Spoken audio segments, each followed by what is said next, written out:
Nous allons à présent inviter le coach Jidas Tona euh, avant qu'il n'aille sur le développement du thème.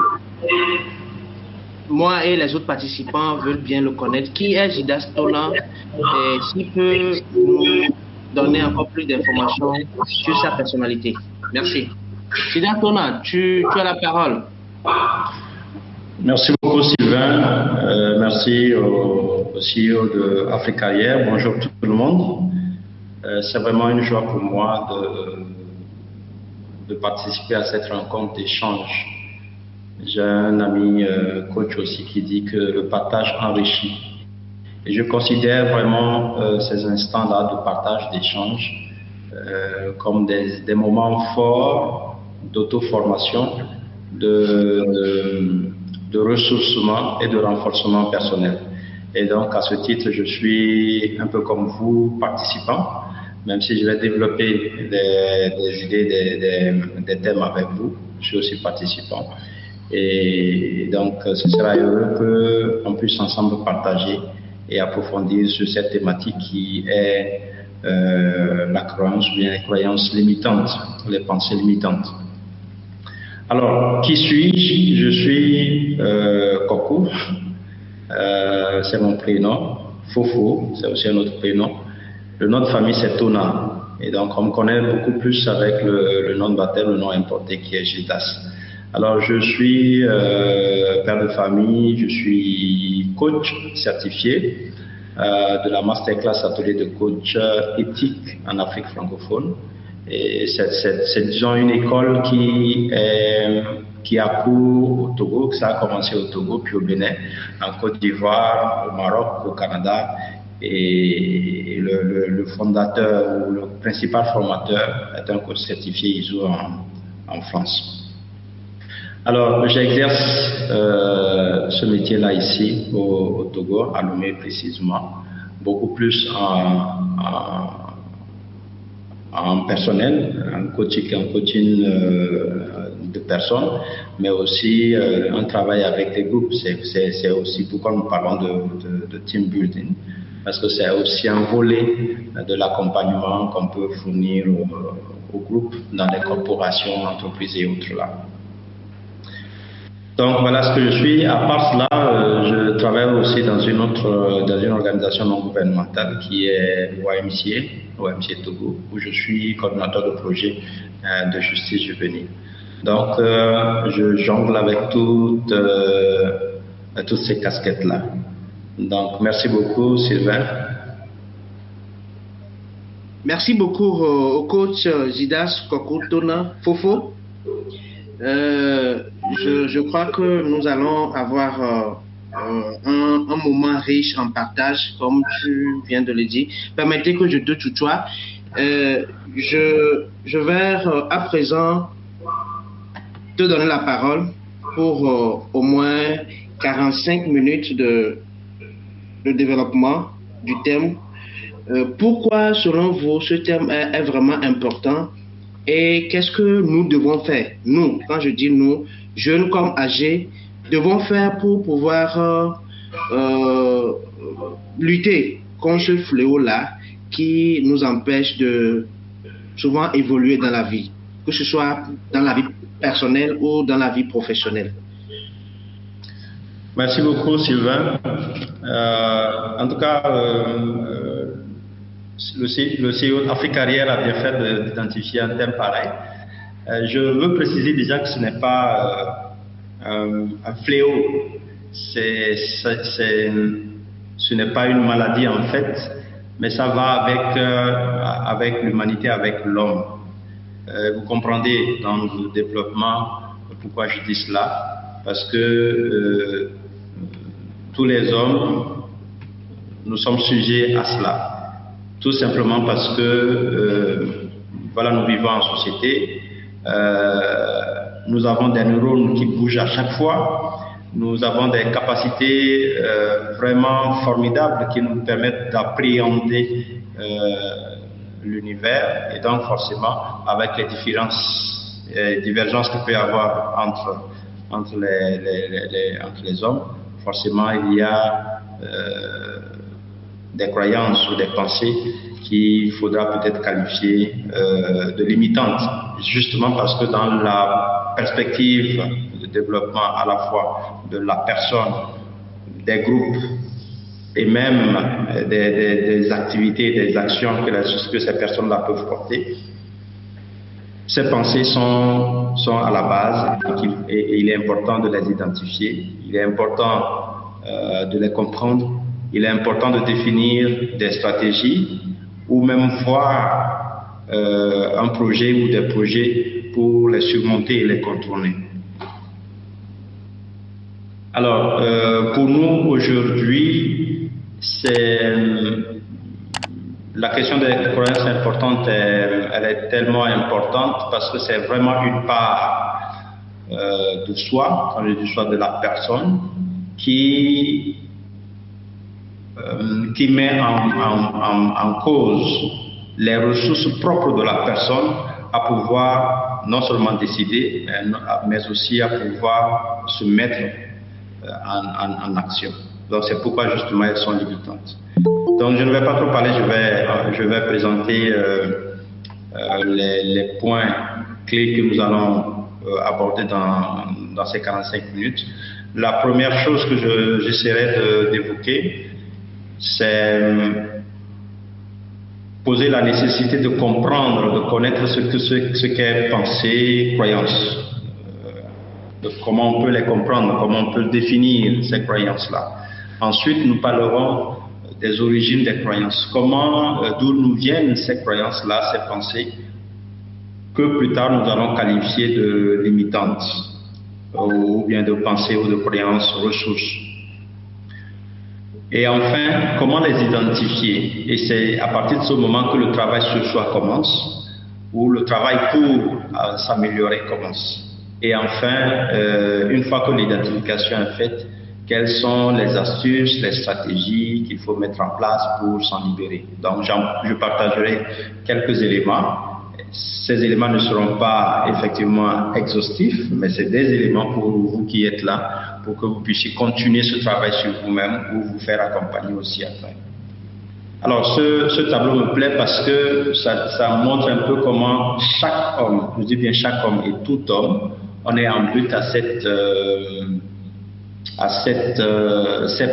patte-là qui nous tire, qui nous retire, qui nous attache un peu au mur. On veut s'en détacher, on se bat, etc., etc.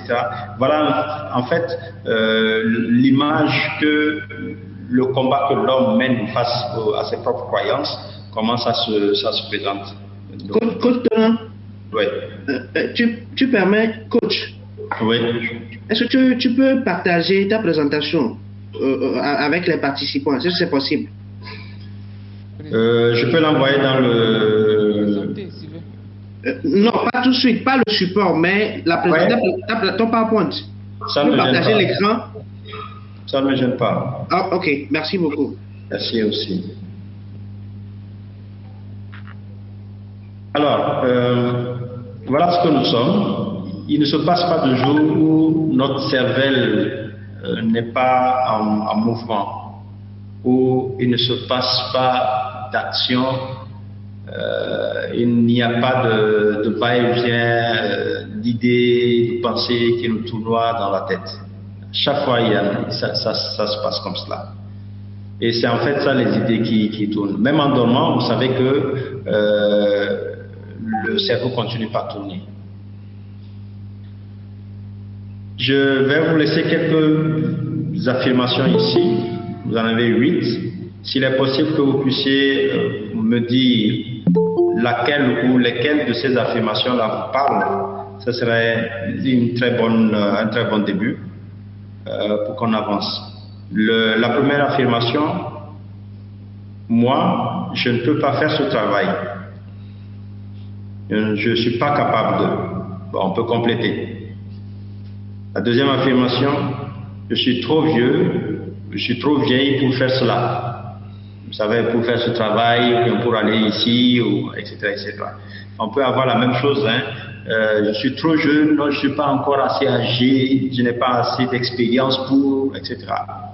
La troisième, je n'ai pas assez de temps pour, je n'ai pas suffisamment d'expérience pour, je ne réussirai jamais. Est-ce que l'une de ces expressions vous parle? Je peux laisser en 1 minute. Vous pouvez répondre dans le chat en choisissant le numéro qui vous convient pour qu'on avance. Coach, votre écran n'est toujours pas partagé. Comme on n'est pas nombreux, il n'y a pas de souci. Pardon? Ton écran n'est toujours pas partagé. Ah, sorry.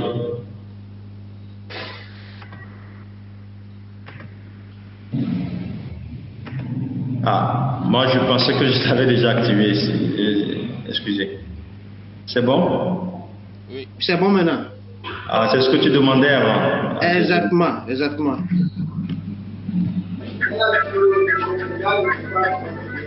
Alors donc, voilà ce dont je parlais. Voilà.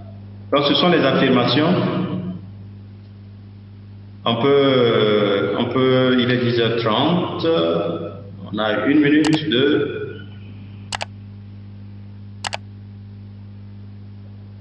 on peut essayer de réagir dans le chat. Ou si, on peut le faire aussi, hein. Quelqu'un veut bien dire laquelle de ces affirmations lui parle?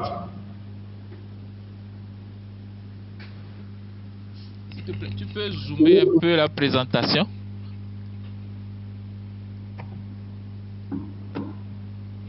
Ok.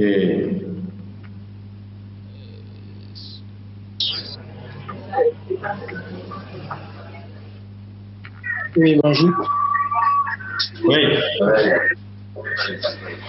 Moi, il y a cette affirmation qui me parle énormément, celle selon laquelle je n'ai pas assez d'expérience. Il y a un domaine dans lequel je voudrais me lancer.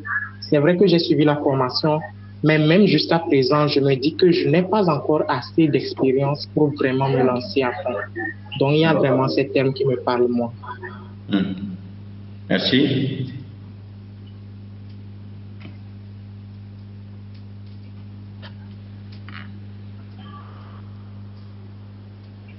Une autre personne?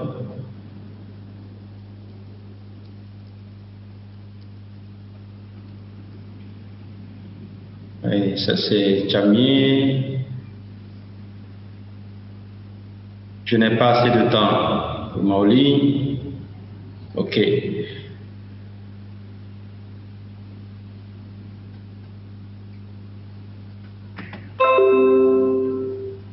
Alors, je reviens à la présentation.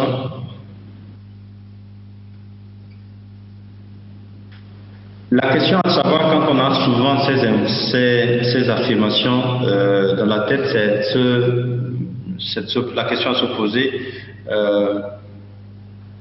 Comment, par exemple, je n'ai pas suffisamment d'expérience. En quoi cette façon de m'exprimer m'est-elle utile? En quoi elle contribue à l'atteinte de mes objectifs? Je n'ai pas assez de temps, par exemple. En quoi ça contribue à l'atteinte de mes objectifs? Ça, c'est une première question à se poser. La deuxième question, c'est jusqu'à quelle proportion, dans quelle proportion cette affirmation est-elle vraie? Si je reprends l'affirmation, je n'ai pas suffisamment d'expérience pour, etc. À quel degré cela est-il vérifié? Est-ce vrai? Donc au frère, par exemple, je lui reposerai la question si on était en séance. Quelles sont les autres ressources? Qu'est-ce que tu as déjà fait dans la vie peut-être dans les 3 dernières années? Et je suis sûr que des éléments vont sortir en termes de compétences, en termes d'actions déjà faites, en termes d'expérience. N'est-ce pas mon frère?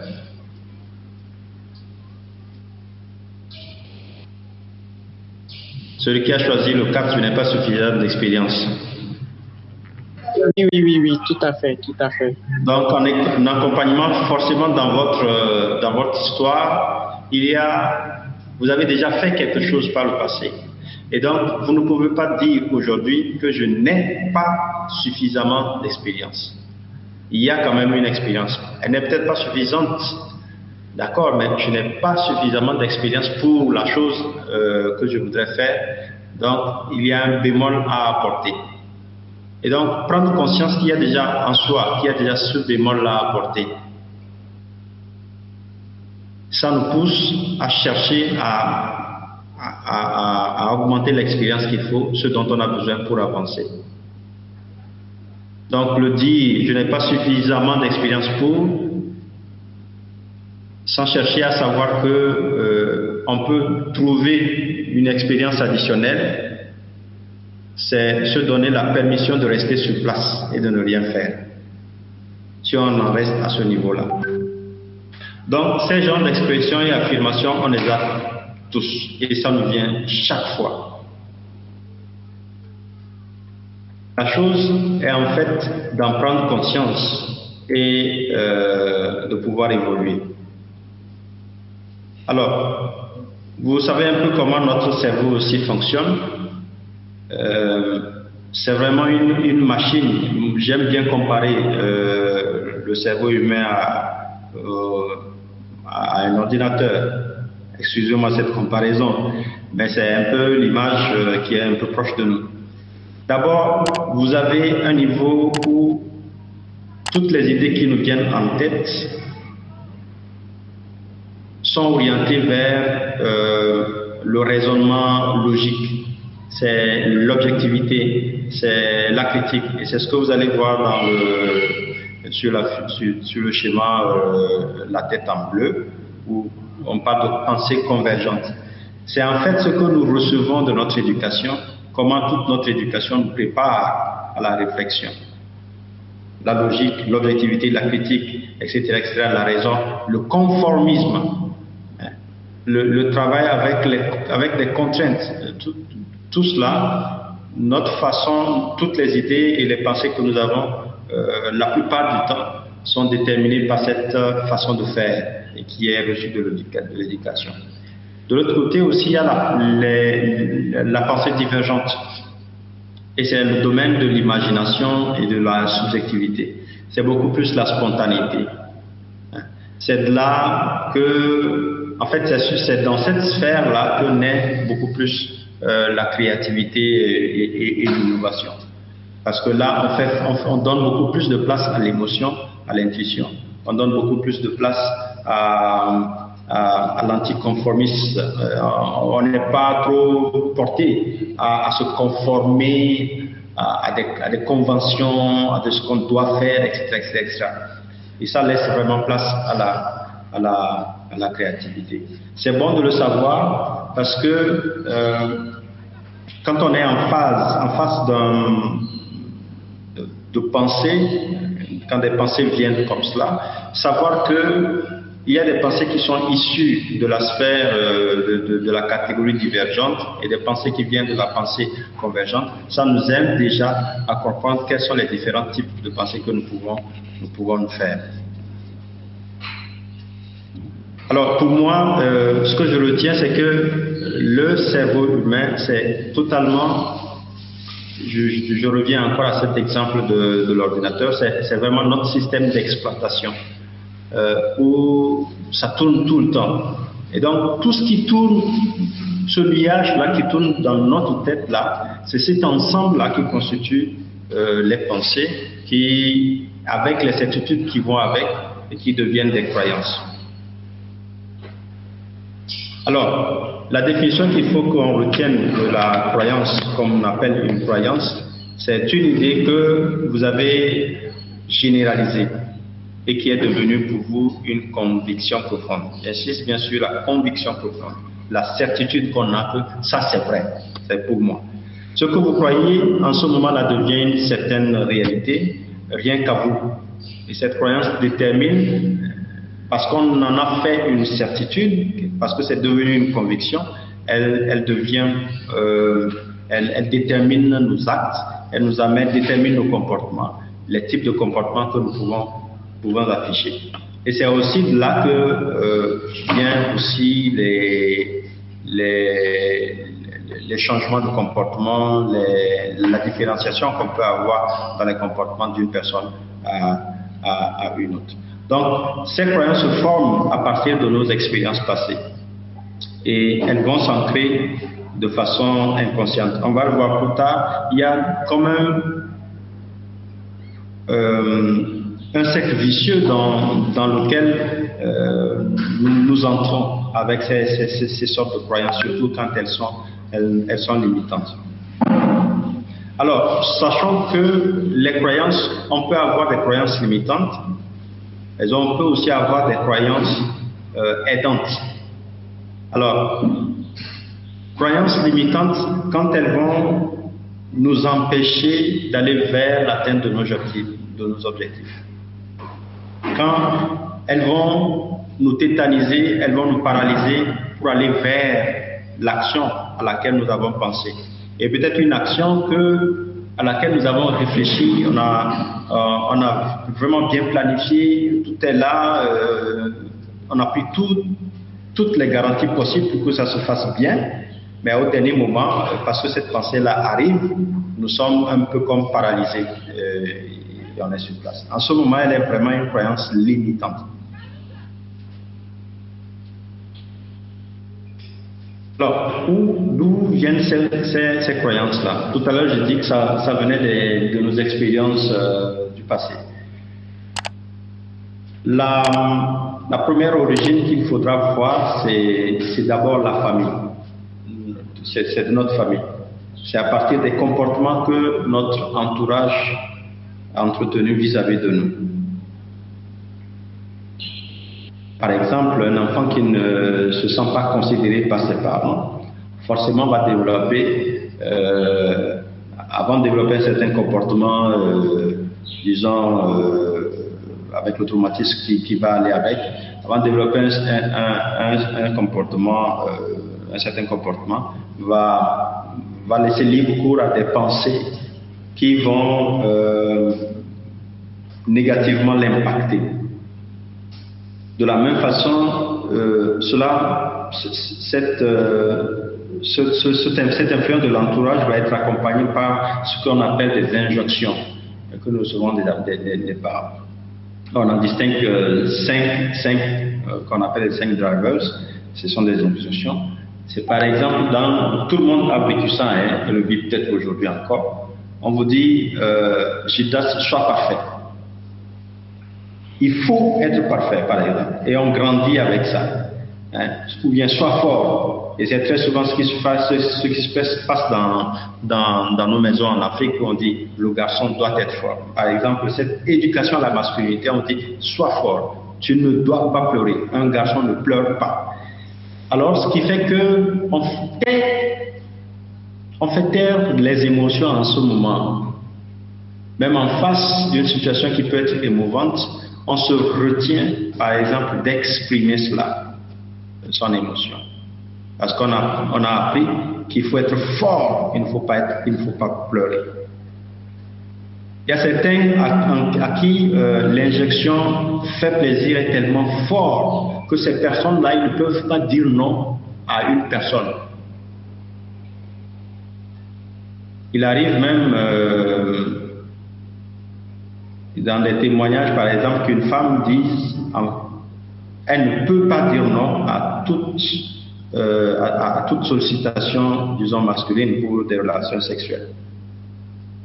Même quand elle ne le veut pas, elle ne peut pas dire non. Parce que derrière, il y a eu cette injonction qui l'a mis qui lui disait de faire plaisir en tout et partout pour tout le monde. Ces injonctions, voyez-vous, on ne le dit pas comme ça, mais c'est toute l'éducation qui nous est donnée et ça reste dans notre inconscient. On a été éduqués comme ça. Il y en a encore d'autres. Il y a fait des efforts, dépêche-toi, fais des efforts. Celui pour qui le driver fait des efforts, est dominant, c'est voilà une personne qui va être hyper active. Elle va être vraiment hyper active. Dépêche-toi, c'est tout le temps, comment dire, tout faire à la va-vite. Quand on a ces drivers-là. À chacun vraiment d'identifier quels sont les drivers qui sont, ou bien les injonctions qui sont reçues, qui sont dominants. On peut avoir les 5, mais il y en a une, deux qui vont être dominantes. Il y a aussi les blessures émotionnelles de l'enfance. Et ça aussi, je sais que les 5, il y en a aussi 5, les 5 là aussi vous parlerez. Le rejet, l'abandon, l'humiliation, la trahison et l'injustice. Dans l'enfance, pratiquement tout le monde aurait vécu une ou deux de ces blessures-là, déjà dans la famille. Il y a aussi les étiquettes. Les étiquettes, c'est ce qui est commode. On dit, toi, Gildas, non mais, je donne l'exemple, hein. Gildas, tu es taré. Tu es un singe. Donc, vous voyez, par exemple, avec cette étiquette, on dit Gildas, tu es un singe. Déjà dans l'enfance, en grandissant, imaginez ce que ça peut donner. Un singe, c'est de faire peut-être des singeries. Donc, on va l'ancrer en nous. C'est ce dont on a parlé plus haut. On va avoir cette tendance à l'ancrer, à considérer cela comme une vérité. On va dire c'est vrai. Oui, je suis un singe. Voilà, on l'intègre à soi. Par exemple. Il y a aussi le mimétisme. Et là, c'est ce que nous voyons les parents les plus proches faire. Donc, on est dans l'imitation tellement que on veut les ressembler, on veut faire comme eux et on grandit avec. Donc, ça c'est du côté de la famille. La question que je pose ici, quel est l'élément de l'influence familiale qui vous a le plus marqué? L'autre origine aussi, c'est notre environnement au sens large. Et là, oui. Gildas, Ouais. le diapo est toujours sur la toute première, comme connaître les pensées, croyances. Ça n'a pas bougé. Ça n'a pas bougé. Est-ce que tu peux défiler? C'est défilé. Je suis en train de défiler. Toujours sur la page 3, le diapo 3.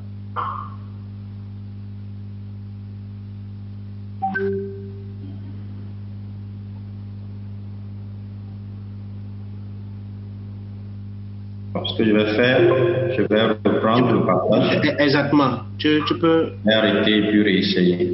Voilà. Merci beaucoup. Sinon, j'étais en train de défiler. Je rappelle à tous les participants que vous aurez l'occasion, juste après les présentations, pour poser les questions et tout. Donc, préparez déjà les petites questions sur les diapos que le coach est en train de défiler. Il pourra aussi, par moment, faire des petits exercices comme il le fait là. Donc, je vous prie de participer comme cela se doit. Donc, merci beaucoup. Nous allons redonner la parole au coach pour la suite de son développement. Oui, le temps pour moi de lancer le partage. Ok. Est-ce que ça se voit? Vous voyez mon écran? Toujours pas encore. Pas encore.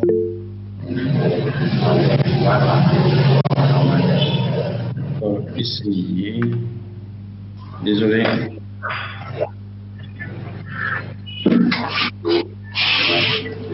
C'est bon? Ça vient? Oui. Maintenant, c'est bon. C'est bon? Peut-être que je le laisse comme ça pour évoluer. Voilà. C'est mieux, n'est-ce pas? Alors, j'ai déjà parlé des croyances et la définition de la croyance, des croyances, etc. Je parlais des origines et les origines familiales. Et j'allais commencer avec les origines, l'influence que l'environnement a sur la naissance des croyances en nous. C'est d'abord, on pourra avoir aussi l'influence des médias. J'ai pris les plus actuels. Hein. Les médias, vous voyez un peu comment les médias nous conditionne aujourd'hui en déterminant, et surtout à partir de ces années, des années 2000 avec les réseaux sociaux, où beaucoup de messages axés sur la pensée positive ont commencé par se développer. Ça a amené à booster la confiance des personnes, par exemple. Ça, c'est une influence. De la même façon, le côté pervers de la chose, c'est que par les mécanismes de mimétisme qui peuvent se mettre en place, on peut vouloir ressembler à un modèle et oublier, et être déconnecté de la réalité. Donc, oui, il y a cela. La place de la religion. Il y a aussi un très grand domaine d'influence, la religion. À ce niveau, c'est beaucoup plus, vous voyez, des valeurs qui sont données. On nous donne des connaissances et des positions, des hypothèses. De la attaché à la religion, à ce que nous pratiquons, de la même façon, nous considérons comme vrai aujourd'hui une formation là. Il y a aussi les conventions transmises par la société qui déterminent ce qui est un peu comment nous affichons en termes de comportement. La façon dont on est poli, vous convenez que ça peut être différent d'une culture à une autre, mais dans une culture donnée, la communauté dans laquelle on a grandi façonne notre façon d'afficher la politesse ou bien l'impolitesse, de déterminer ce qui est bien ou ce qui est mal. Donc tout cela participe à la mise en place, à l'installation de ce système là qui sont nos croyances.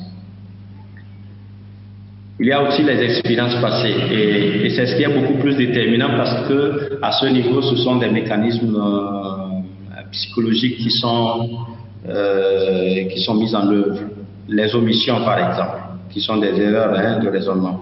Les omissions, c'est le fait, par exemple, d'occulter, de mettre de côté ou bien de nier une partie de la réalité lorsque celle-ci est opposée à nos croyances. Vous voyez, par exemple.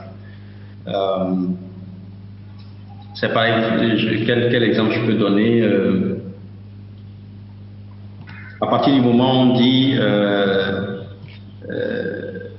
bon, tout le monde, on peut revenir encore là-dessus. Il y a aussi les généralisations. Et là, l'exemple que j'allais donner, j'étais en circulation cette semaine et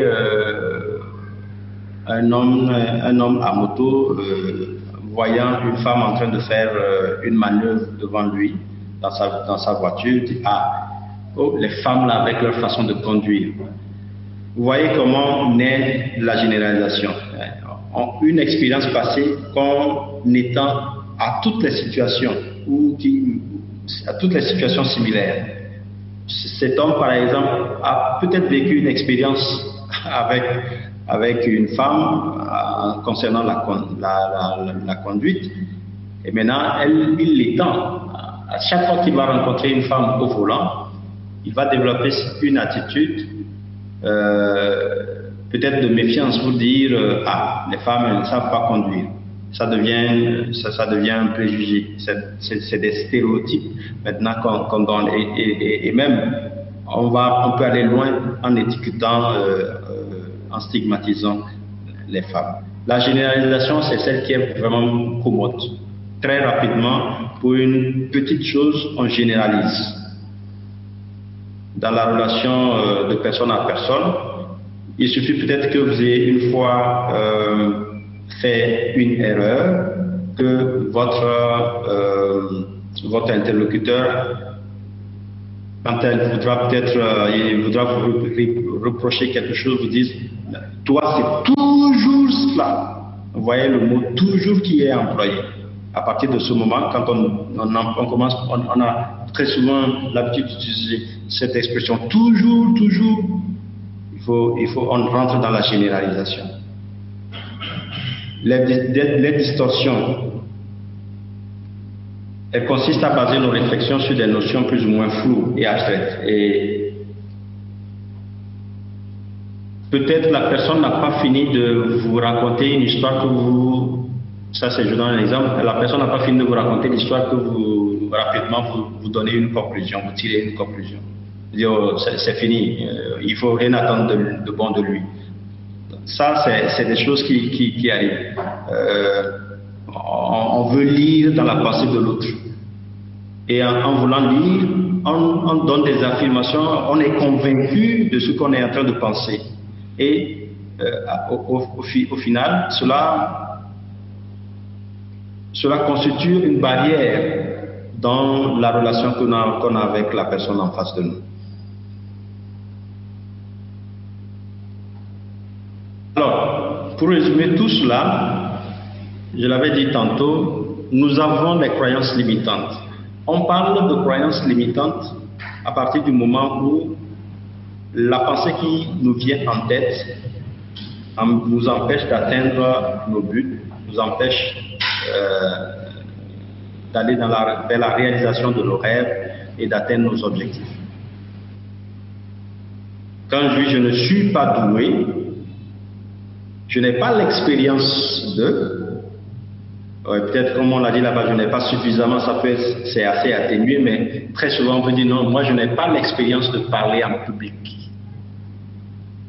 Je ne suis pas doué pour, je ne vaux rien, c'est encore plus grave. Je n'ai pas de chance, ou même personne ne m'aime. Donc c'est souvent des affirmations que nous avons, c'est des pensées qui traversent très souvent. L'autre forme de croyance, ce sont les croyances motivantes. Ce sont les pensées positives qu'on peut avoir. Celles qui vont aider à réussir, à être plus positif, plus ouvert aux possibilités.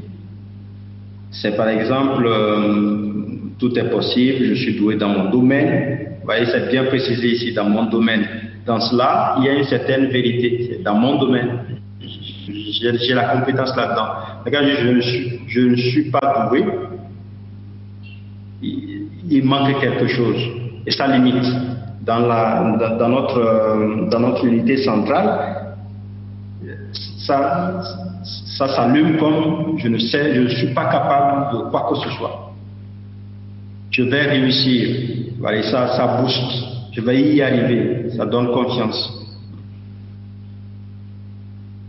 Alors, j'ai voulu raconter ici une histoire. Vous la connaissez peut-être forcément. C'est la métaphore de l'éléphant. Tout le monde connaît ça, n'est-ce pas?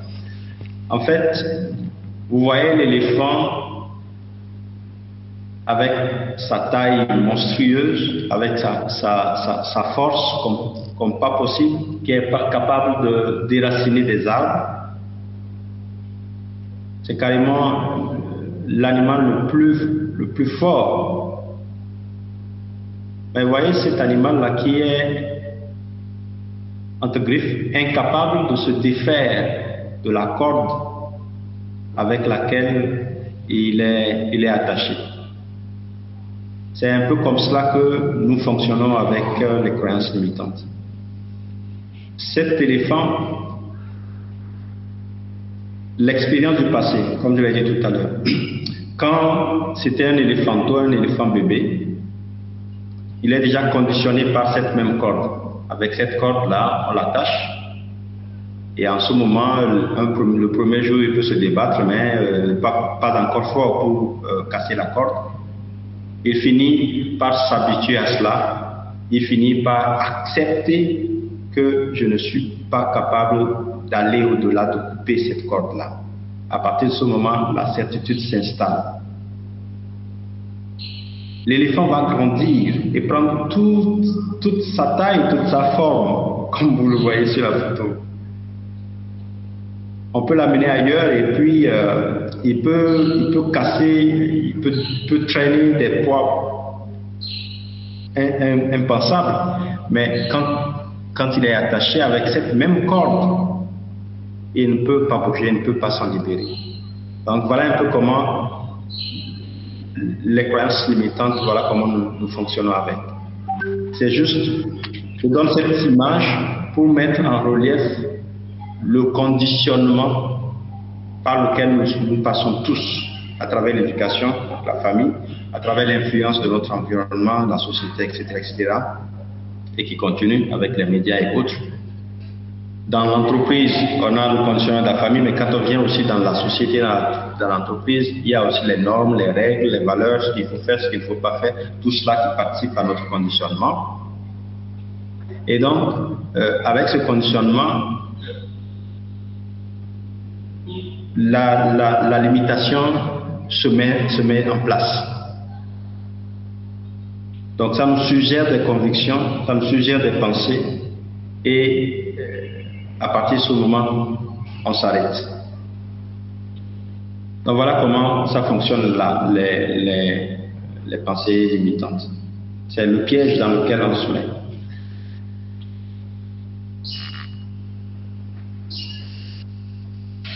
Une citation de ce philosophe: ce qui trouble les hommes, ce ne sont pas les choses, mais les représentations qu'ils en fabriquent. Donc à partir du moment où nous faisons une représentation de la chose qui a été faite sur la base d'une expérience que nous avons eue peut-être des années avant, et qui n'est pas forcément vraie au moment où nous sommes en train de penser à la chose, nous sommes en train en ce moment de nous éloigner de ce qui est vrai. Et comme je l'avais dit, à partir du moment où dans ce que nous pensons, il n'y a pas de vrai, il faut s'interroger, est-ce que cette pensée-là, elle n'est pas limitante pour moi? Est-ce qu'elle m'amène vers l'atteinte de mes objectifs ou pas? Elle peut être destructive, cette pensée-là, quand on l'a tellement intégrée que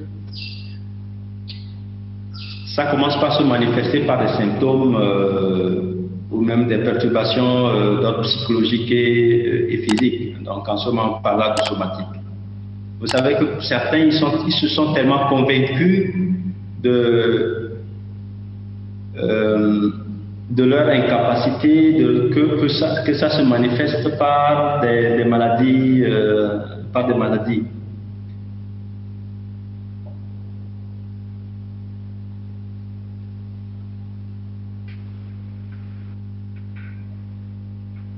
Maintenant aussi qui sont autoréalisatrices. On peut en ce moment aussi parler de la loi de l'attraction terrestre. Hein. Bon, ça n'a rien à voir, mais dans cette théorie-là, on veut dire tout ce à quoi on pense intensément se réalise en nous. Mais en fait, les pensées, elles entraînent et confirment le côté négatif, surtout quand elles sont négatives, les pensées passées négatives là. Quand on y pense à chaque fois, finalement, ça se réalise et ça conforme ce que nous pensions. Et c'est comme ça que nous entrons dans ce cercle vicieux là de l'ancrage. Voilà, on l'ancre. Voilà l'exemple ici, je suis nul. Ça entraîne en termes d'action, je n'y arriverai pas. Ça limite l'action. Et ça entraîne aussi en termes de résultats. Voilà, je savais. On va à l'action, il y a eu peut-être un petit incident, ça n'a pas abouti comme on le veut, et puis on dit, ah voilà, je le savais.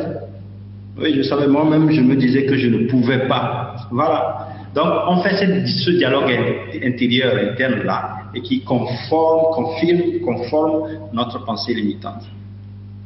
Voilà comment l'ancrage là se fait. Pour en sortir, par exemple, quand on vient en coaching, on amène la personne à développer des contre-croyances limitantes, des croyances motivantes, des croyances plus positives. Et on amène même le coaché vers un ancrage plus positif. Si on a le temps, je pourrais expliquer aussi comment se fait cet ancrage-là. Alors, les croyances limitantes, voilà à peu près comment elles sont généralement formulées. J'ai parlé tout à l'heure de cette formulation qui contient souvent toujours pour exprimer la généralisation. Là, on a aussi jamais. Jamais, c'est beaucoup plus la limitation. Vraiment, c'est la glace qu'on se met devant soi. C'est le mur qu'on a créé soi-même devant soi. Je ne pourrais jamais, non, moi, c'est jamais. Donc, vous voyez, personne aussi. Ces petits mots qu'on utilise à tort et à travers, en fait, évoquent la façon la façon avec laquelle nous mettons des barrières autour de nous. Et quand Africariel parlait de voir comment on peut amener les personnes à aller atteindre leur objectif, c'est justement le travail qu'il faut faire sur soi-même pour identifier à partir de ces expressions-là déjà. Parce que ce que vous exprimez, c'est ce qui vient, c'est déjà ce qui est pensé. Et donc, identifier clairement cela nous amène à en prendre conscience et travailler sur nous. Je me dis que déjà, après cette présentation, on doit faire beaucoup plus attention à quand nous sortons des mots comme toujours, comme jamais. Tout le monde fait ça, donc je le fais. Ça, personne ne le fait. Hein? C'est des expressions, on dit, ah non, dans notre maison là, personne ne fait ça. Hein?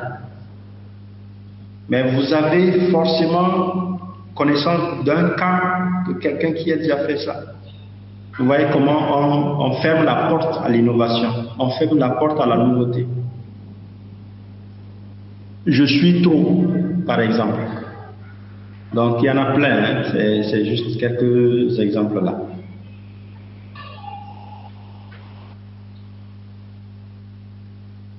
Est-ce que d'ici là c'est bon? Tout le monde me suit? Les amis participants, est-ce qu'on est ensemble? Le coach voudrait savoir si le message qu'il est en train de délivrer passe bien. Oui, ça passe à mon niveau. D'accord, merci beaucoup. Et les autres? Oui.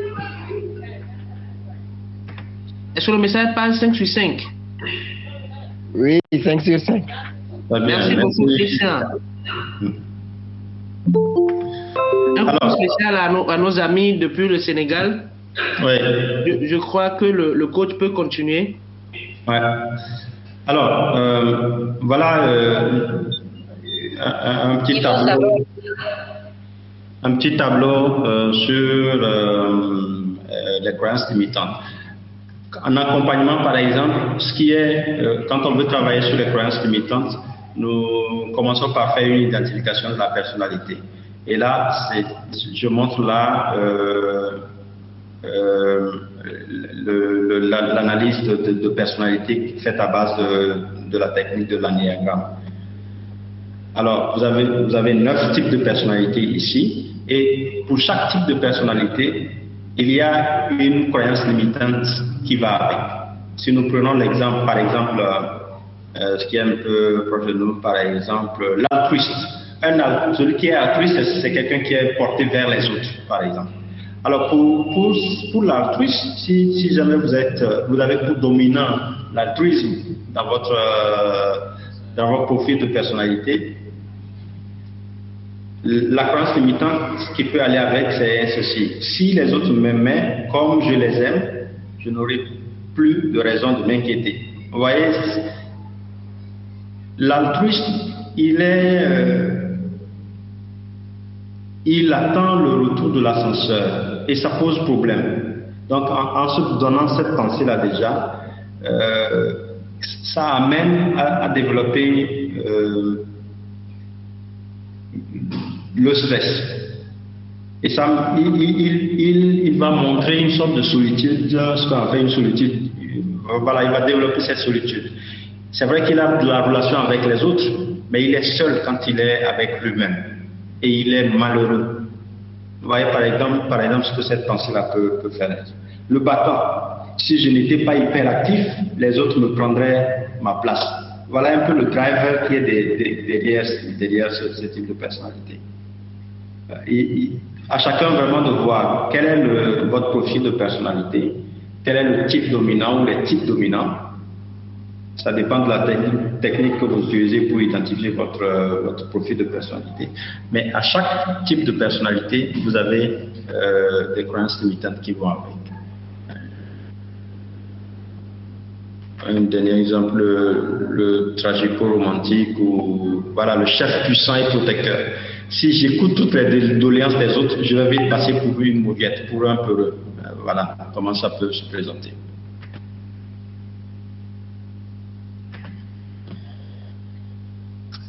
Alors, comment identifier ces croyances limitatives, limitantes ou destructrices, etc. La première clé, c'est vraiment d'en avoir conscience. Prendre conscience que ça existe. Parce que comme je le disais au début, c'est des mécanismes psychologiques qu'on développe et qu'on prend déjà de la base. On est façonné, on est conditionné, un peu comme dans l'exemple de l'éléphant. Nous sommes conditionnés, on grandit avec sans le savoir. C'est vraiment dans l'inconscient que ça se passe. Mais quand on a l'information, il faut en prendre conscience. Il faut se poser des questions, il faut se challenger soi-même. Une question qu'on peut se poser, c'est en quoi cette pensée m'aide-t-elle quand cette pensée-là vient en tête? Quand par exemple je dis n'importe quoi, hein, moi je suis vraiment bon à rien. Gilles, tu es un bon à rien. Mais je dois me poser la question, ok, en quoi cette pensée m'aide-t-elle? En quoi est-ce qu'elle est utile à l'atteinte de mes objectifs de vie? Ou quand je dis je suis bon à rien, quelle émotion ça suscite en moi? Et quand j'identifie l'émotion, est-ce que cette émotion-là est positive? Est-ce qu'elle est négative? Donc ce sont des questions qu'on peut se poser, vraiment pour prendre conscience de ces croyances-là. Et effectivement, quand on se rencontre aussi avec les expressions toujours, jamais, autres là, il faut que ça doit être l'étincelle qui doit nous dire, ah, est-ce que il y a du vrai dans ce que je dis? On dit, une croyance limitante, tout le monde connaît ça. Une fille à l'école, ça n'apporte rien. Ça n'apportera jamais rien de bon, par exemple. Est-ce qu'il y a du vrai dedans? On peut se poser cette question. La seconde clé, c'est de se faire accompagner par un professionnel. Il faut se faire accompagner par un professionnel. Il faut trouver un coach, il faut trouver un psychologue, il faut se faire accompagner. On peut même demander aux autres. Mais alors là, attention aussi, parce que, comme je le dis, l'environnement a de l'influence pour nous. La compagnie que les relations que nous développons aussi influencent. Donc, il faut faire vraiment attention. Mais ce qui est vraiment conseillé, c'est vraiment de se faire accompagner sur cela. Je donne ici, à titre d'illustration, ce qu'un coach peut faire pour accompagner ou travailler sur les croyances limitantes. C'est d'abord identifier les réactions émotionnelles.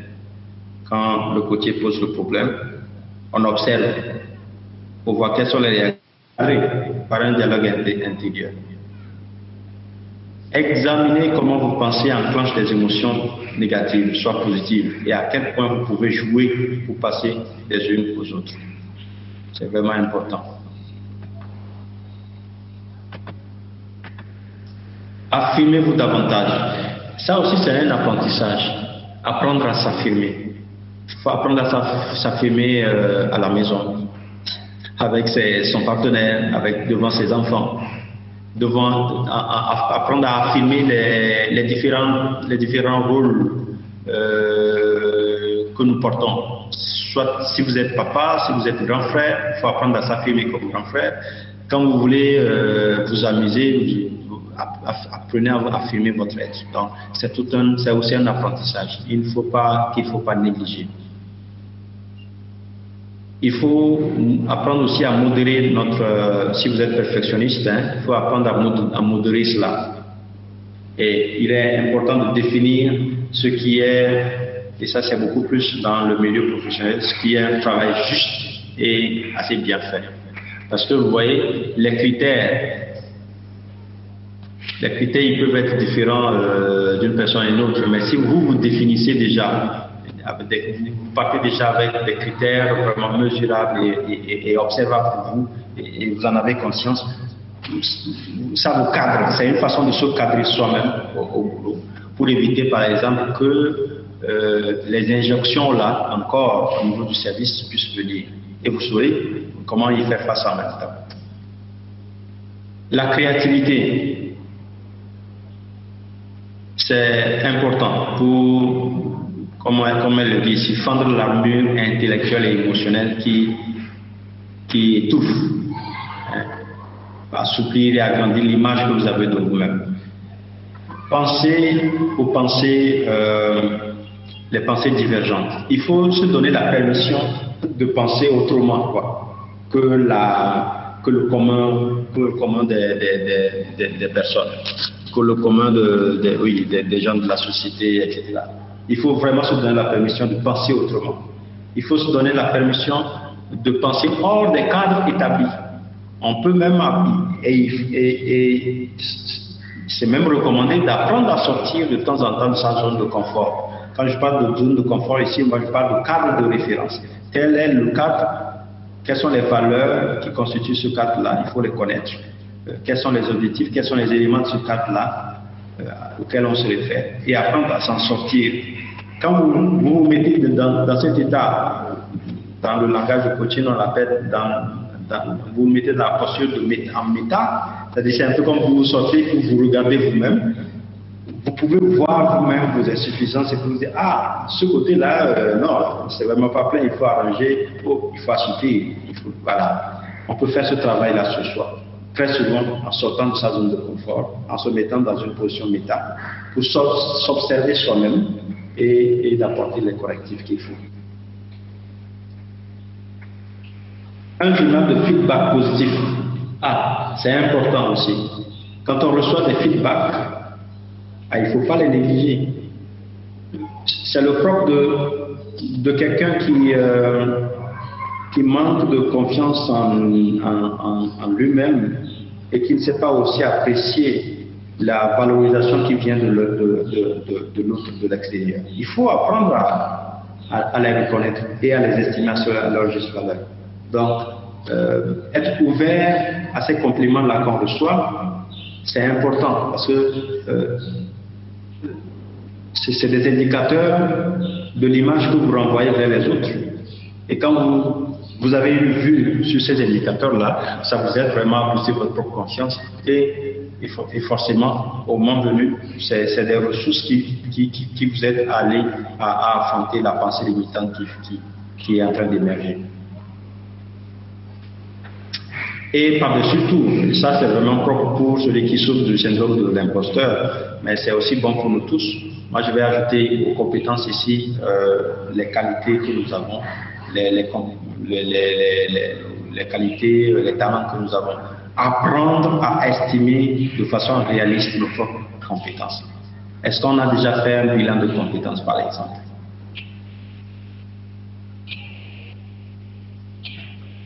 Est-ce qu'on a identifié les talents qui sont nôtres de façon réaliste? Donc il faut les connaître et tout ça là. Il faut vraiment chercher quelles sont les compétences et voir comment on peut les traiter. Identifier les ressources vraiment que nous avons. Excusez-moi de donner cet exemple pour dire l'homme est une machine qui a des ressources internes et ces ressources internes sont beaucoup plus efficaces que les ressources qu'on peut solliciter de l'extérieur très souvent. Et donc plus on apprend à faire confiance à nos ressources intérieures, plus on a de la force pour avancer. Et le travail de tout accompagnement, en fait, c'est cela. C'est d'amener la personne à identifier ses propres ressources pour pouvoir avancer. Voilà comment on entre dans le changement. Je vais terminer. Bon, j'ai mis aussi l'effet Pygmalion. Ça décrit un peu ce circuit, ce cercle-là. que nous avons entre nos actions et les croyances des autres, les actions des autres. C'est la même chose. Nous posons un acte, ça a un effet sur les autres, et à partir de ça, ils développent une croyance sur nous.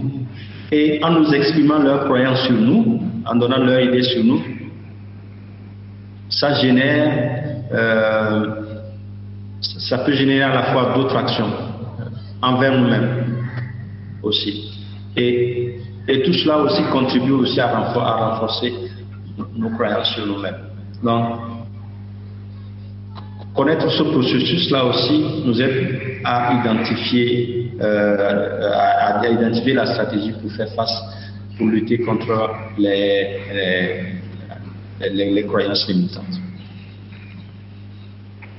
Je voudrais finir avec ceci, en me posant la question: quelles sont vos croyances limitantes à vous? Quand vous prenez les différents domaines de votre vie, quelles sont les croyances limitantes qui sont propres à vous? Par rapport dans les domaines de vie, il y a au moins 6. Au domaine de la santé, par exemple, quelles sont les croyances limitantes qui sont propres à vous? Dans le domaine familial, quelle est la croyance limitante phare? Dans le domaine professionnel, quelle est la croyance limitante à laquelle vous faites face? Donc, posez-vous la question: quelles sont vos croyances limitantes? Et quelles sont celles qui vous empêchent d'avancer, qui vous bloquent dans votre vie?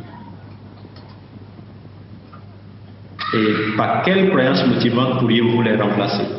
Comment vous transformez cette croyance limitante-là en positive? Voilà, c'est sur cela que je vais m'arrêter, faisant confiance que nous sommes dans un partage.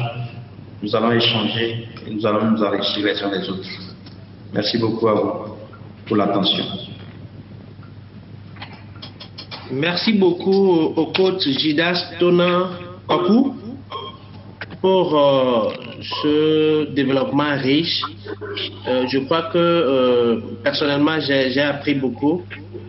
J'ai appris, et il y a beaucoup de phrases que nous prononçons ou que nous sommes habitués à dire, qui constituent en quelque sorte des freins pour notre propre développement et en même temps le développement de nos proches. Et suite à ce webinaire, je crois que beaucoup de choses vont changer. Et j'espère que c'est pareil pour les autres participants de ce webinaire.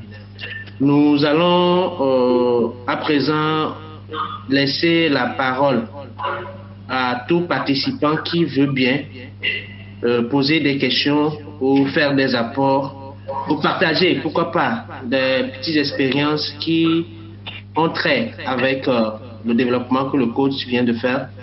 C'est le moment. Je profite déjà pour faire un petit coucou spécial à tous les amis qui nous suivent depuis le Togo, le Sénégal, le Bénin. Et s'il y a d'autres nationalités que je n'ai pas citées, toutes mes excuses. Nous allons à présent vous laisser la parole pour vos interventions, chers participants. Donc, la personne qui a une intervention à faire peut allumer son micro et intervenir directement. Salut à tous. Je vois l'ami John. Oui, l'ami John. Salut. Je tiens d'abord à remercier les organisateurs de cette conférence et par la suite remercier aussi pour son intervention qui a été tellement enrichissante pour moi. À vrai dire, je me suis retrouvé dans beaucoup de choses que vous avez dit au fait. Maintenant, moi, mon cas précis, c'est que j'ai remarqué que je me compare un peu aux autres. Ce qui fait que très souvent, je me dis que je ne suis pas à leur niveau, donc je n'ai pas assez d'expérience pour me lancer dans le domaine où je vois ces personnes agir ou bien je vois ces personnes militer. Maintenant, en fonction de ce que le coach a dit, il a dit quelque part de voir en quoi est-ce que ces pensées peuvent nous être utiles. Et là-bas, c'est là-bas mon problème. Parce que dès que je me lance dans ces pensées négatives, au fait, ça m'affaiblit. aussi mentalement que physiquement, au fait. Ça peut même me jeter au lit. Alors que intérieurement, quelque part, je suis conscient des compétences que j'ai. J'ai été validé par plusieurs. Mais lorsque les pensées limitantes arrivent, je suis affaibli au fait. Donc j'aimerais voir comment est-ce que, dans l'intervalle de l'arrivée des pensées limitantes, comment se forcer pour pouvoir quand même se poser la question de savoir en quoi est-ce que ces pensées peuvent nous être utiles pour quand même vouloir surpasser ces pensées limitantes. Telle est ma préoccupation. Merci beaucoup. Merci beaucoup à John pour ta préoccupation. Je crois que le coach a bien noté la question et il va directement répondre et on va passer à une autre personne. Coach. Merci John pour la préoccupation et surtout pour l'ouverture parce que c'est pas aisé aussi de parler de ce conflit intérieur là qu'on vit. Mais je vous dis, nous sommes tous confrontés à ces genres de choses et merci pour cette franchise. Alors, ce que je conseillerais, c'est vraiment de prendre le temps de vous asseoir et de travailler sur vous-même. À ne pas ignorer cet état d'âme, cet état d'esprit-là qui vous arrive quand vous avez une pensée limitante et puis quand le conflit se déclare, vous, sachant pertinemment que vous avez des ressources, elles peuvent être insuffisantes, d'accord, mais on ne peut pas tout avoir à la fois hein, pour commencer. Mais avec celles qui existent déjà, on peut commencer le chemin et en allant ajouter encore à des expériences.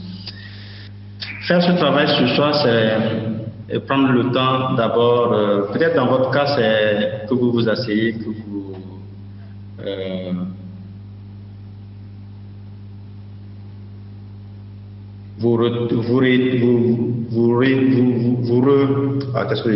vous établissez de nouveau tout un plan de travail et que vous couchez sur papier ce que vous allez faire, que vous donnez la discipline de travailler sur cela, sur cette étape-là pour avancer. Ce genre de sujet, c'est vraiment, pour être honnête avec vous, nous devons prendre le temps d'écouter comment tout cela fonctionne. On ne peut pas vous donner une solution du coup, comme cela, mais en accompagnement, on pourra voir quel est l'environnement dans lequel tout cela naît et quelles sont les émotions qui vont avec, effectivement, pour identifier qu'est-ce qui peut aller à l'encontre. Mais déjà, sur la base de ce que j'ai donné, si vous avez clairement identifié la croyance, il faut penser à la croyance positive qui peut aller à l'encontre. Donc, quelle est la croyance qui peut contrer cela? Et ce sont ces croyances contre-là qu'il faut développer. Ces croyances ressources, on les appelle aussi comme ça des croyances ressources qui peuvent aller à l'encontre de cette croyance limitante qui est là. Voilà ce que je vais dire pour le moment.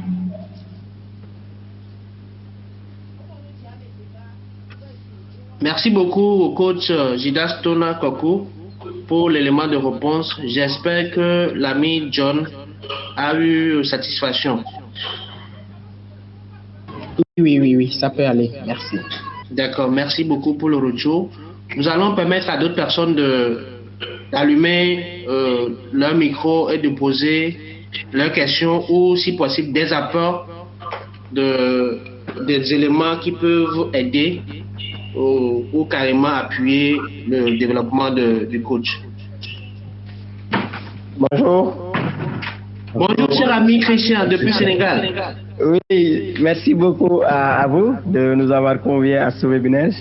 Merci beaucoup à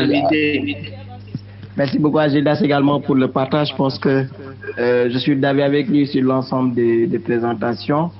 Nous, généralement, ici, peut-être, on parle beaucoup plus de convictions négatives, de convictions positives, mais ça rejoint un peu ces pensées limitatives et bloquantes qui, en tout cas, constituent, en tout cas, parfois, un frein sur beaucoup de choses. Avant peut-être d'aller vers ma question, je voulais juste peut-être, pour la question tout à l'heure, peut-être apporter aussi une petite contribution. C'est d'abord dire que c'est déjà une grande étape de pouvoir reconnaître déjà cet aspect-là. Et ça, c'est un grand pas. Déjà de reconnaître qu'il y a cette pensée limitative-là, de pouvoir l'identifier, c'est déjà un premier pas. Et le pas là, il est important parce que c'est le premier pas, à mon avis. Donc le fait déjà d'en prendre conscience, je pense que le coach en a parlé tout à l'heure, c'est quelque chose d'assez important. Et donc le reste, c'est à vous de le travailler. Ce qu'il faut aussi peut-être ne pas oublier, c'est que prenez conscience que le changement est progressif, ce n'est pas du jour au lendemain, ça va prendre du temps. Il ne faut pas vous donner peut-être un délai, peut-être 2 mois, et des choses comme ça. Mais sachez que ça prend du temps avant de pouvoir arriver à ça. C'était juste une petite contribution par rapport à la question tout à l'heure.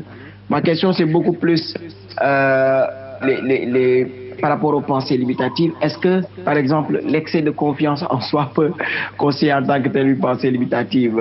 Je ne sais pas trop si c'est une pensée limitative ou pas, mais je sais que il y a parfois, on peut avoir un excès de confiance en soi qui peut-être nous amène à avoir certaines pensées maintenant qui peut-être nous bloquent certaines fois, ou bien on se confronte à une certaine réalité qui n'est pas le cas parce qu'on a peut-être trop confiance en nous, ainsi de suite. Je voudrais vraiment avoir peut-être des éléments sur ça. C'est un ensemble, il y a beaucoup d'éléments qui tournent autour de ça, mais je voulais juste orienter peut-être ma question sur la confiance en soi et beaucoup plus comment est-ce qu'elle nous permet peut-être d'avancer ou bien comment est-ce qu'elle peut nous bloquer. Merci beaucoup. Et en tout cas, je suis vraiment ravi de participer à ce webinaire, ça nous apporte beaucoup. Et en tant que peut-être intervenant avec des êtres humains, avec des jeunes, je pense que ces types de formations, nous en avons besoin pour pouvoir nous remettre en cause, pouvoir nous réorienter et nous amener de l'avant. Merci beaucoup. Merci beaucoup, cher ami Christian Ndjour depuis Sénégal. Un coucou spécial à tous les amis de l'autre côté. Merci pour ta contribution et pour la question. Je crois que le coach va apporter des éléments de réponse. Coach. Oui, merci beaucoup Christian pour l'ajout et l'appui. En ce qui concerne la question, la réponse est oui. Oui, parce que l'excès de confiance en soi peut aller dans ce côté négatif où il va agir sur la relation que nous avons avec les autres. Parce que il y a une partie où j'ai dit il faut quand même être réaliste. Et justement, actuellement, c'est l'effet que les médias actuels ont sur nous, l'influence qu'ils ont sur nous, c'est de nous pousser vers cet excès de confiance en soi qui développe en nous une sorte de déconnexion avec la réalité des relations humaines. Donc, on est tellement boosté qu'on oublie que les autres ne sont pas au même diapason. On n'est pas sur le même sol, en fait. On ne marche pas sur la même terre, qu'en fait. Donc, ce qui fait que l'équilibre dans la relation est tronqué. L'équilibre dans la communication avec les autres est remis en cause. L'excès de confiance, véritablement, en ce moment devient limitante parce que ça va faire naître des déséquilibres qui vont agir sur nous. Et en faisant naître ces déséquilibres dans la relation, nous allons tenter, voilà comment ça le schéma va se faire, nous allons tenter des actions avec les autres, voulant impliquer les autres, mais ça ne va pas porter. Et ça va permettre d'ancrer le fait ou bien la pensée que les autres ne nous comprennent pas. Ça va ancrer la pensée que nous ne sommes pas écoutés. Donc ça va faire naître d'autres pensées limitantes en fait. Donc voilà ce que je peux dire par rapport à cette question-là. Donc, autrement dit, l'excès de confiance en soi peut nuire. En tout cas, dès que vous sortez de la réalité, vous sortez, vous n'êtes pas réaliste, vous n'êtes plus dans le vrai. Le vrai, c'est vraiment ce qui est réel. Et dans la relation avec les autres, votre vrai n'est pas forcément le vrai de l'autre. Ce que vous voyez. C'est pourquoi je donnais cette image de vous ne marchez pas sur la même terre. Donc cet équilibre-là est mis en cause. Ok, Merci beaucoup. Je crois que l'ami Christian a été satisfait des éléments de réponse. Si ce n'est pas le cas, il peut toutefois nous revenir. Oui, c'est bon, hein, c'est clair. D'accord, merci beaucoup. Avant de laisser la parole aux autres pour la suite des questions, j'ai moi-même une question, coach. Sylvain? Oui. Il y a une question dans le chat. Et le temps de retrouver la question. Ok, la question de Sossou François, c'est ça? Oui. Oui. D'accord. La question dit ceci.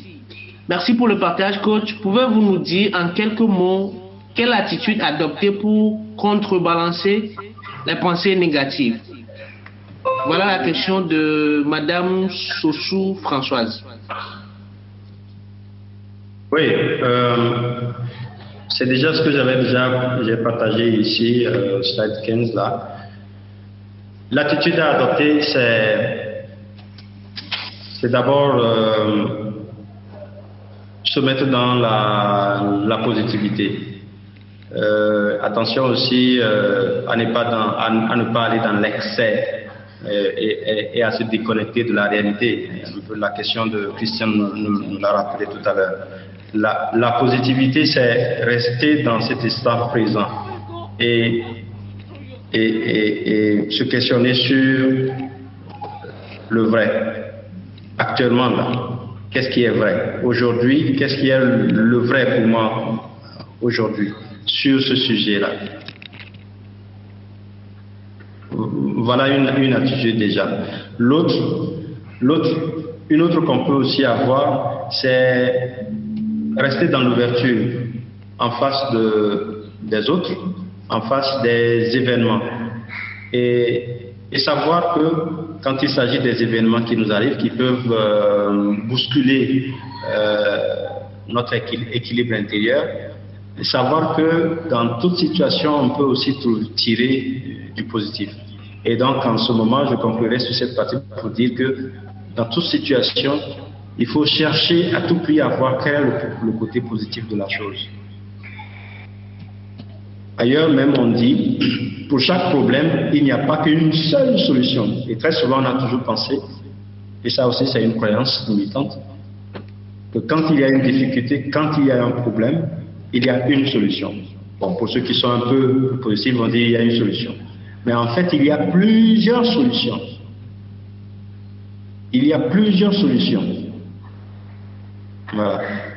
Donc, quand on limite la pensée à une seule position, à une seule solution, et on se met à se stresser quand cette solution espérée, on ne la circonscrit pas.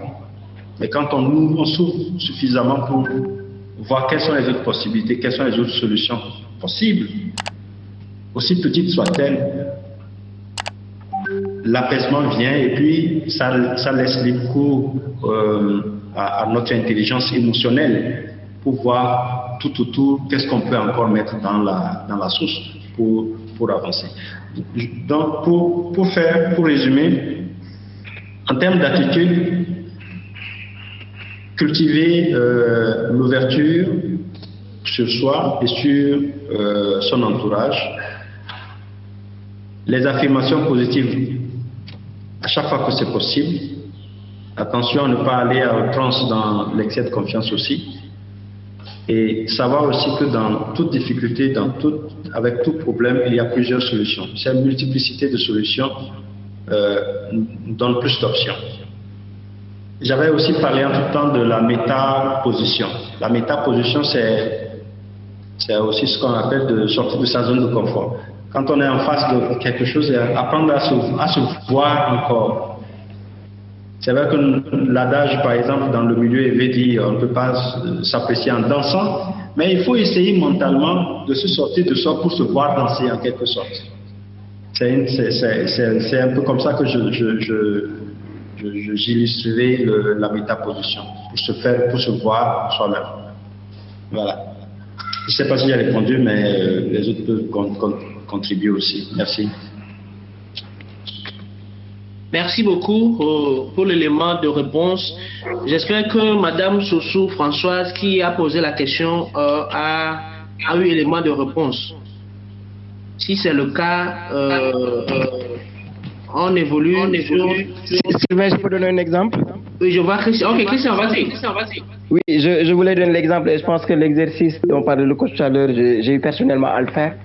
L'idée, c'était de travailler pour la prise de parole en public, mais ce qui se fait, ce qu'on fait de manière commune, on peut se prendre en vidéo, juste en train de faire, par exemple, de prendre la parole, bien en train de faire quelque chose. Après, on visionne la même vidéo, on visionne la vidéo en faisant un peu une analyse et regarder un peu toutes les failles, ainsi de suite.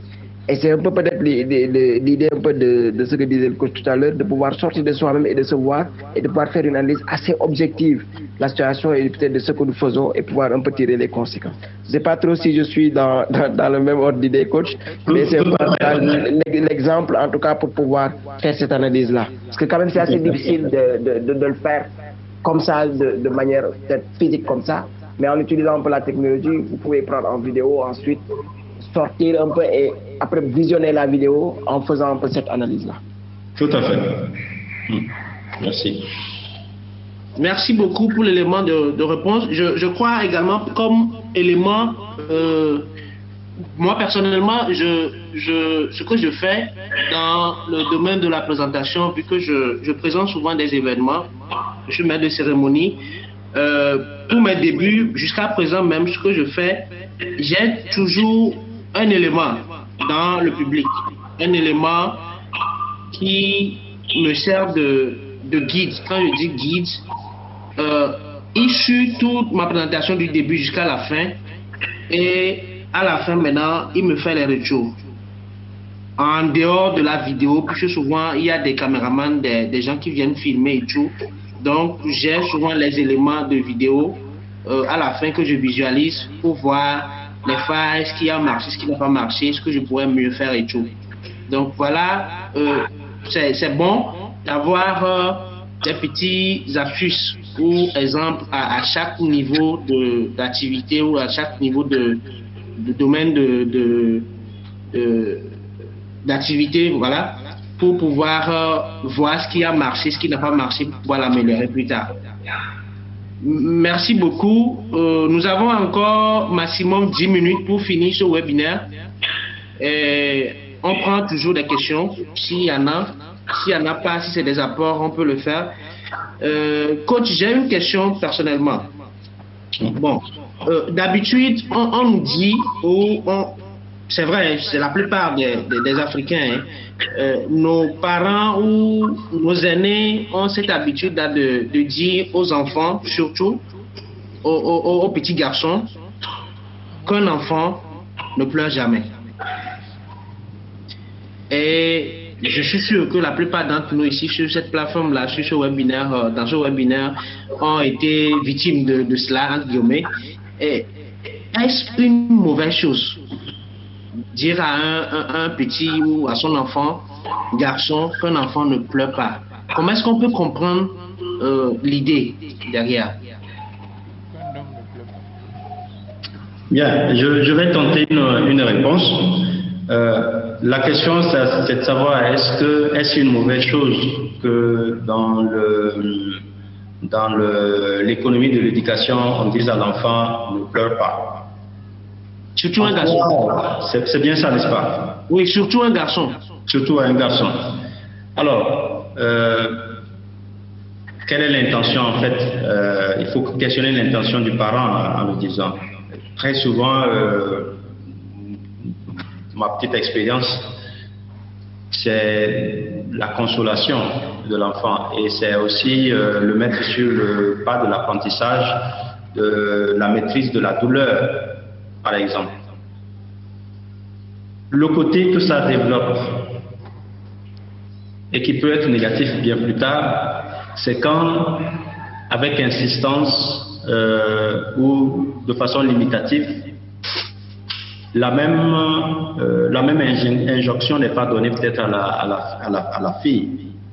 Et quand par exemple on dit, bon, un garçon ne doit pas pleurer, mais oh, les filles, on sait que c'est des pleurnichards. voyez déjà comment, quand on met les deux sur la balance, il n'y a pas ce traitement égal là. Et donc, ça fausse déjà les choses. Donc, en donnant de l'autre côté à la fille l'injection, oui, en donnant l'injection, bien à travers l'affirmation, on sait que vous, voilà l'étiquette, vous êtes pleurnichable. En entendant cela, ça conforme et ça ancre la pensée que un garçon, quand il va pleurer, il sera identifié comme une fille, il va perdre son identité. Donc, cette peur de perdre l'identité, l'identité facilite l'ancrage de cette injonction qui est ne pleure pas et qui, après tout, ferme la porte à l'expression de l'émotion. Parce que pleurer, en fait, c'est d'exprimer, de faire sortir ce qu'on ressent en soi en termes de douleur et qui se manifeste par les larmes qui sortent et par les pleurs, par exemple. Donc, c'est une éducation, cette éducation amène à fermer la porte à l'expression de l'émotion. Or, on sait que l'homme n'est pas fait que de raison. Il y a aussi les émotions qui nous constituent et qui constituent, comme on le dit, la base même de l'iceberg, le côté non visible. Nous sommes toute émotion. Et aujourd'hui, comme avec les sciences, les sciences du cerveau nous amènent à le comprendre, l'intelligence émotionnelle, elle est à promouvoir, son développement est à promouvoir. Voilà la tentative que je peux apporter par rapport à ça. Ok, merci beaucoup au coach Jidas Pakutona. Alors, une chose aussi qu'on peut faire, je vais faire ce recadrage-là en même temps. D'accord. Allez-y. Dans cette posture-là, je suis formateur. Je serai à l'aise, par exemple, si vous me dites formateur ou bien le facilitateur. Mais le coach, il n'est pas donneur de connaissances. Il n'est pas donneur de conseils. Vous voyez, par exemple. Donc, en faisant ce recadrage-là, ça me permet d'éviter un certain déséquilibre en moi. Donc, vous comprenez? D'accord. Merci beaucoup pour ce recadrage. Merci beaucoup, formateur. Nous allons continuer. On a encore moins de 4 minutes à faire ensemble. 2 secondes pour les personnes qui ont encore des questions à poser. Le temps de permettre au formateur pour son mot de fin, et au CEO de Afrique Arrière pour également son dernier mot. Je ne vois plus de main. Ça veut dire que tout a été clair. Il y a une question dans le chat, Sylvain. De l'estage. Par contre, pour les filles, on sait bien qu'elles sont émotionnelles. C'est bien ça? Non. Il y a M. Franck Gaffan qui fait une contribution à la question de Christian. Il a souvent observé que l'excès de confiance peut facilement nous amener à une lecture erronée et donc à une mauvaise appréciation dans l'analyse d'une situation donnée. Merci beaucoup à M. Franck Gaffan pour l'élément de contribution. La question de l'essage, un garçon ne doit pas pleurer veut juste signifier, à mon point de vue, qu'un garçon ne doit pas être trop émotif. Bon, c'est un élément de contribution, car c'est les émotions qui engendrent les pleurs. Par contre, pour les filles, on sait bien qu'elles sont émotionnelles. Merci beaucoup, Alessage, pour ta contribution. Je crois que ce n'est pas des questions, Molly, ce n'est pas des questions. Voilà. On a fait le je crois. Si Sylvain, tu permets, on peut questionner cette affirmation-là. Un garçon ne doit pas pleurer. Par exemple, un garçon ne doit pas pleurer. En quoi est-ce vrai? En quoi est-ce vrai qu'un garçon ne doit pas pleurer? Ouais. C'est une question à tous les participants? Oui, oui. Parce que nous avons souvent ça. Je le donne juste en termes d'exemple au moment de l'accompagnement. Ce serait une question pareille que j'allais poser à la personne. En quoi un garçon ne doit pas pleurer? En quoi un garçon ne doit pas être trop émotif? Pourquoi doit? Bon, je ne sais pas s'il y a des jeunes Shiposhi ou Hiposhi parmi les participants, mais ce que je veux dire, c'est parce que ça a trait avec l'opinion générale d'avant, qui n'est plus vraiment d'actualité. C'est que on croit que l'homme ou le sexe garçon ou sexe masculin est le plus fort. Et du coup, un garçon étant un diomé le plus fort, le sexe masculin ne doit pas afficher sa faiblesse devant les autres. Et ce qui amène à dire à ce garçon-là qui est déjà le père de l'homme ou qui est en train de devenir homme, ne doit pas pleurer. Et déjà, l'enfant qui reçoit cette phrase-là, quand il sera grand, il fera tout pour ne pas affirmer sa faiblesse devant les autres, surtout devant le sexe féminin. Donc c'est ce que moi je crois qui peut être l'idée derrière, en fait. On peut encore continuer les questions, mais je voudrais juste attirer l'attention parce qu'on va avoir à faire face à ça. C'est de se poser la question en quoi c'est vrai. Et par exemple, quand vous dites un garçon il est le fort, quelle est la définition de fort pour toi en ce moment-là? Et on peut faire le parallèle avec une fille. Est-ce qu'on peut retrouver les mêmes paramètres, les mêmes ressources qui définissent fort chez toi auprès d'une fille? Est-ce que tu en as déjà vu, par exemple, une fille qui a montré de ces ressources-là qui définissent fort? Et on va voir, et puis tu vas faire ton choix. Et tu vas voir toi-même. Un peu comme cela, on peut petitement commencer par déboulonner ces croyances limitatives-là. Ça prend du temps. Mais effectivement, il faudra que la personne prenne conscience d'abord, et puis progressivement, dans l'accompagnement, on pourra amener. Parce que les mots, je l'avais dit, doit, il faut, c'est toujours, il faut que nous les sortons.